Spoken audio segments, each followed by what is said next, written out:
Gua ini dibangun pada tahun 1936, diprakarsai oleh Romo Jan Wolter CM, seorang misionaris yang sangat menghargai budaya Jawa.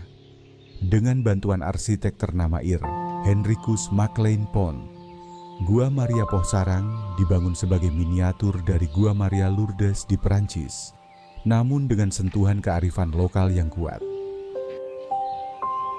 Bangunan ini tidak hanya dirancang dengan nilai artistik, tetapi juga spiritualitas yang merangkul. Di dalamnya, Anda akan menemukan keheningan yang tak bisa dijelaskan, hanya bisa dirasakan.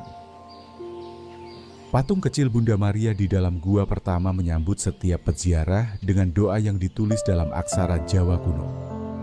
Ibu Maria ingkang pinurbo tanpa dosa asal, mugi mangestonono kawulo ingkang ngungsi ing panjenengan